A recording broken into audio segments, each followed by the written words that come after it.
Hello दोस्तों, welcome back my YouTube channel science zone 123 में आप सभी साथियों का स्वागत है दोस्तों।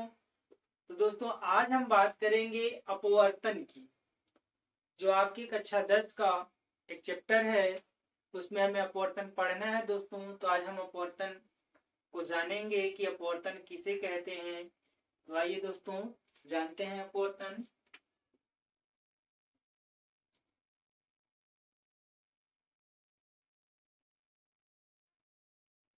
या दोस्तों इसे हम इंग्लिश में रिफ्रैक्शन बोलते हैं।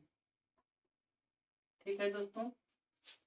तो सर्वप्रथम हम जानेंगे दोस्तों कि जो प्रकाश की किरण होती है, तो यहाँ हमें पढ़ना है प्रकाश का अपवर्तन। तो प्रकाश की जो किरण होती है दोस्तों, वह हम जानते हैं कि एक सीधी रेखा में चलती है। तो यहाँ दोस्तों हम बात करेंगे माध्यम की। तो जैसे हम कहते हैं प्रकाश की किरण जब किसी एक पारदर्शी माध्यम से दूसरे पारदर्शी माध्यम में जाता है, तो वे चलने वाली जो प्रकाश की किरण है उस पर क्या प्रभाव पड़ता है, इसी को दोस्तों हम अपवर्तन कहते हैं। तो जैसे हम बात करें दोस्तों कि दो माध्यम है और इस माध्यम को अलग करने वाला एक पृष्ठ है। जैसे दोस्तों हम अगर बात करें कि एक माध्यम हमारा यहाँ पे मान लेते हैं हवा है और दूसरा माध्यम मान लेते हैं क्या है, जल है। अब दो माध्यमों को अलग करने वाला एक पृष्ठ है दोस्तों, जो दोनों को अलग करता है। तो जब कोई प्रकाश की किरण हम डालते हैं दोस्तों, इस पृष्ठ पे हम एक अभिलंब डाल देते हैं। अभिलंब का मतलब होता है दोस्तों कि उस पृष्ठ से 90 अंश का कोण बनाता हुआ एक लाइन खींचना। ठीक है दोस्तों। तो हम कह रहे हैं जब कोई प्रकाश की किरण एक माध्यम से, मान लेते हैं ये माध्यम हमारा दोस्तों एक है, या इसे लिख देते हैं दोस्तों माध्यम हमारा कौन सा है, एक। और ये हमारा माध्यम कौन सा है, दो है। यानी जो माध्यम एक है वह जल है और जो माध्यम दो, सॉरी दोस्तों, जो माध्यम एक है वह हवा है और माध्यम दो क्या है, हमारा जल है। ठीक है दोस्तों। तो जब हम प्रकाश की किसी किरण को एक माध्यम से दूसरे माध्यम में ले आते हैं, मान लेते हैं दोस्तों ये हमारी प्रकाश की कोई किरण है। ठीक है। अब यह हवा से कहाँ जा रही है, जल में जाएगी। ठीक है दोस्तों। तो हम कहते हैं जब प्रकाश की किरण हवा से जल में जाएगी, ठीक, तो कहीं ना कहीं हम कह दें यह जो है हमारा जो अभिलंब था दोस्तों, तो यह क्या होगी, अभिलंब की तरफ झुक जाएगी, अभिलंब। ठीक है दोस्तों। तो जब प्रकाश की किरण एक माध्यम से दूसरे माध्यम में जाती है, तो वह अभिलंब से दूर हटती है या अभिलंब के पास आती है।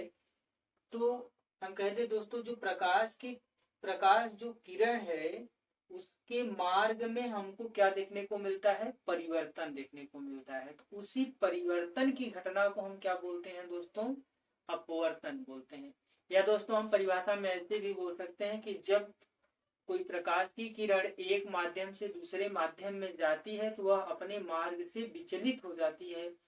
प्रकाश की इस घटना को हम क्या कहते हैं, अपवर्तन कहते हैं। जैसे हम दोस्तों बात करें कि कोई प्रकाश की किरण है, अब ये आ रही है, इसको जब एक माध्यम से या दूसरे माध्यम में अगर हम एज्यूम करें तो इसका ये मार्ग होगा जो बिना विचलित हुए जाएगा।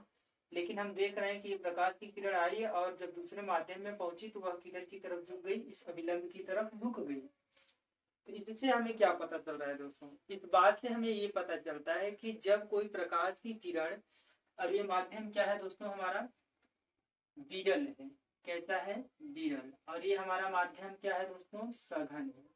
सघन और विरल का मतलब ये होता है दोस्तों कि जिस भी माध्यम की हम बात करें तो उसमें जो कण हैं या पार्टिकल्स जो है वह क्या होंगे, समीप समीप होंगे, इसलिए सघन होंगे।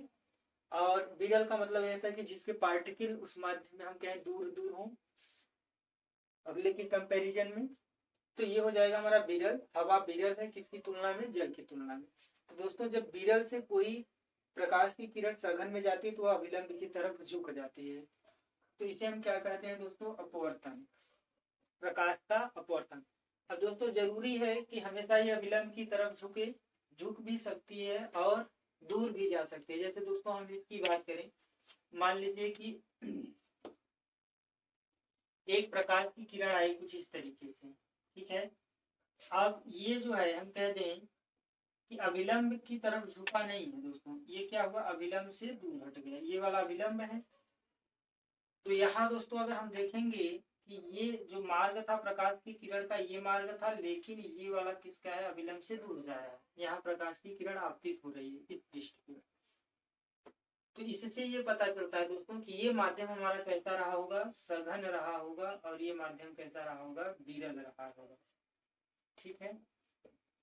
तो दोस्तों जब प्रकाश की किरण सघन माध्यम से विरल माध्यम में जाती है तो वह अविलंब से क्या हो जाती है, दूर हट जाती है। अविलंब से क्या हो जाती है, दूर हट जाती है। लेकिन जब विरल माध्यम से सघन माध्यम में आती है तो क्या होती है, अविलंब की तरफ झुक जाती है। ठीक है दोस्तों। तो प्रकाश की इस घटना को हम क्या बोलते हैं, अपवर्तन बोलते हैं। तो दोस्तों यहाँ परिभाषा अगर हम लिखना चाहते हैं तो क्या लिखें दोस्तों,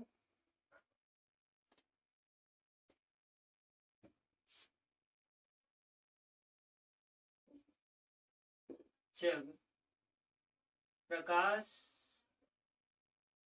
की किरण एक माध्यम से दूसरे माध्यम में जाती है तो वह अपने मूल रास्ते या परिपथ, पथ लिखिए, मूल पथ से विचलित हो जाती है, विचलित हो जाती है। इस घटना को अपवर्तन कहा जाता है, अपवर्तन कहा जाता है। ठीक है दोस्तों। तो अपवर्तन का मतलब ये होता है कि जब प्रकाश की किरण एक माध्यम से दूसरे माध्यम में एंटर कर रही है तो वह कहीं ना कहीं अपने मार्ग से विचलित हो जाएगी, या तो अभिलंब से दूर होगी या तो अभिलंब के पास आएगी। तो दूर कब होगी दोस्तों, जब वह सघन से विरल में जाएगी तो अभिलंब से दूर हटेगी। और जब हम कह दें कि विरल से कहा जाएगी, सघन में, तो वह अभिलंब के पास झुकेगी।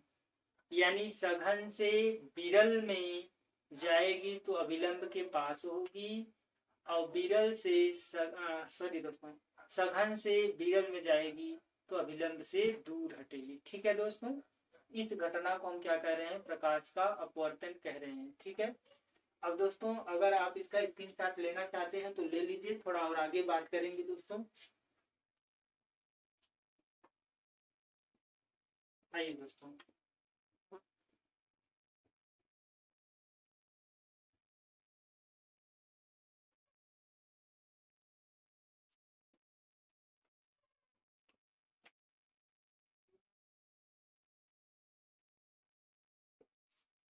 ठीक है दोस्तों।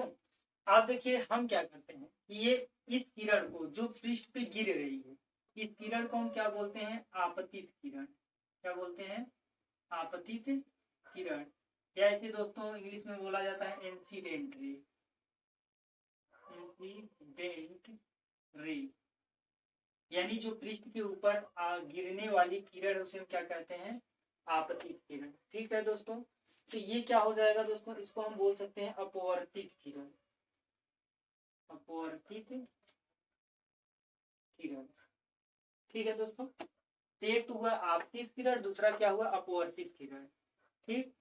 अब दोस्तों हम अभिलंब और आपतित आपतित किरण के बीच के कोण की अगर बात करते हैं, टी वाला जो हमारा कोण है, ठीक है दोस्तों, इसे हम क्या कहते हैं, आई। या इसे आई क्यों कहते हैं दोस्तों, तो इसे बोलते हैं इंसिडेंट एंगल। यानी जो आपतित किरण है नॉर्मल से अभिलंब से कितना कोण बनाती है, उसी को हम क्या कहते हैं, आपतन कोण भी कहते हैं दोस्तों। क्या कहते हैं, आपतन कोण, या इसे इंग्लिश में बोला जाता है इंसिडेंट एंगल।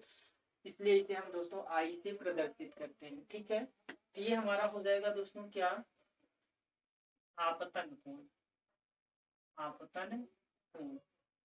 और दोस्तों ये अगर हम बात करें तो ये जो कोण है ये क्या हो जाएगा, अपवर्तन कोण। इसे हम आर से प्रदर्शित करते हैं। इसे हम लिखते हैं दोस्तों अपवर्तन कोण। अपवर्तन कोण यानी जो अपवर्तित किरण और अभिलंब के बीच का कोण है उसे अपवर्तन कोण, और आपतित किरण तथा अभिलंब के बीच के कोण को आपतन कोण कह रहे हैं। ठीक है दोस्तों, तो इसे आई से और इसे आर से प्रदर्शित करते हैं। ठीक है दोस्तों, तो एक हुआ आपतित किरण और दूसरा हुआ अपवर्तित किरण। तीसरे की बात करें दोस्तों तो हम कहते हैं आपतन कोण और अपवर्तन कोण। ठीक है दोस्तों, इंसिडेंट रे, ठीक, और इंसिडेंट एंगल। ठीक है दोस्तों, और इसे हम रिफ्लेक्टेड रे कह सकते हैं और ये रिफ्लेक्टेड एंगल है। ठीक है, तो देखिए दोस्तों, अब हम एक चीज और जान लेते हैं कि जब हमारा माध्यम सघन होता है तो उसमें प्रकाश की किरण हम कहें जो है विलंब की तरफ झुकेगी, विरल होगी तो कहीं ना कहीं विलंब से दूर हटेगी। तो यहाँ हमें समझना है दोस्तों कि अगर हम इसकी बात करते हैं, जैसे कभी कभी होता है दोस्तों आई ग्रेटर देन आर, यानी आपतन कोण का मान अपवर्तन कोण से क्या है, बड़ा है या हम कहें अधिक है। तो दोस्तों पूछ सकता है कि प्रकाश की किरण किस माध्यम से किस माध्यम में जा रही है। तो दोस्तों देखिए आई कब बड़ा होगा, जब हम कहें माध्यम कैसा होगा हमारा, आई का मतलब ये बड़ा तब होगा इससे जब हम कह देंगे माध्यम ये वाला क्या होगा विरल और ये वाला क्या होगा सघन। तो हमें समझना आई ग्रेटर देन आर तभी हो सकता है जब कोई प्रकाश की किरण विरल से सघन में जा रही हो। कहा जा रही हो, विरल से सघन में। ठीक है, रेयर टू डेंसर अगर प्रकाश की किरण जा रही है दोस्तों, रेयर टू डेंसर, तो हम कह सकते हैं तब आई ग्रेटर देन आर होता है। अगर दूसरी स्थिति की बात करें दोस्तों तो हम ये कह सकते हैं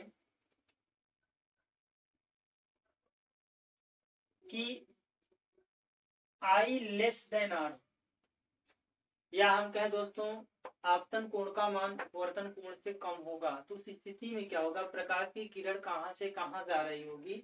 तो उस स्थिति में हम बोल सकते हैं दोस्तों कि प्रकाश की किरण जो है वह सघन माध्यम से कहा जा रही है, विरल माध्यम में। जैसे दोस्तों किस चित्र में हम देख सकते हैं कि ये हमारा माध्यम सघन था और कैसा था, विरल था। तो ये वाला पूरा कोण क्या हो जाएगा, आर हो जाएगा, और ये वाला क्या हो जाएगा, आई हो जाएगा। ठीक है, तो आई बड़ा होगा अगर आई छोटा होगा अगर आर से, तो ये जो प्रकाश की किरण है वह सघन से कहा जा रही होगी, विरल में जा रही होगी दोस्तों। तो यहाँ हम लिख सकते हैं कि जो हमारा किरण है वह सघन से विरल में जा रही होगी, या हम कहते हैं डेंसर टू रेयर होगा। ठीक है दोस्तों, ये हो जाएगा हमारा कंडीशन। अच्छा दोस्तों, I इक्वल टू आर कब हो सकता है, तीसरी स्थिति भी बन सकती है। तो ये I इक्वल टू आर यानी आपतन कोण और अपवर्तन कोण क्या होंगे दोस्तों, बराबर कब हो सकते हैं, इस बात को हम कह सकते हैं।